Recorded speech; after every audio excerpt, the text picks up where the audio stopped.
Samtang mga kapuso, doon na nasay kusog nga pagtayog nga nasinati sa Sultan Kudarat Province karong hapon lang. Busa nagsuspende og klase ug trabaho ang pipila ka lungsod sa probinsya, lakip ang South Cotabato. Ani report.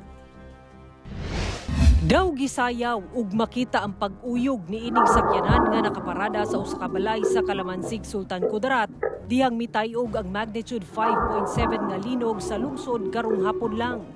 Alas 2:31 karong hapon dihang nasinati ang magnitude 5.1 nga pagtayog kung asa natala ang epicenter sa Kalamansig, Sultan Kudarat. Human ang 16 ka minutos o alas 2:47 sa hapon, nabati na sab ang kusog nga linog nga miabot sa magnitude 5.7 sa susamang lungsod gihapon.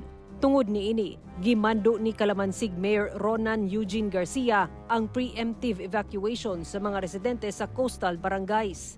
Nagpagawasab og suspensyon sa klase ug trabaho ang Surala LGU.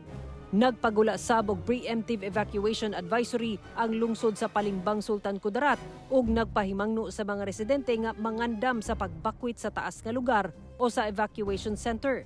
Ang MDRRMO Palimbang ug Municipal Engineering Office ug BFP nagpahigayon sab og ocular inspection sa pipila ka gambalay ug tulonghaan kini aron masiguro nga luwas ang mga estudyante luyusan na sinating pagtayog.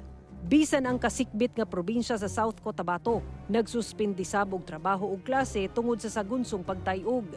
Kauban si Gary Balantay ug Bong Vicencio, Sara Hilomen Velasco. 1 Mindanao.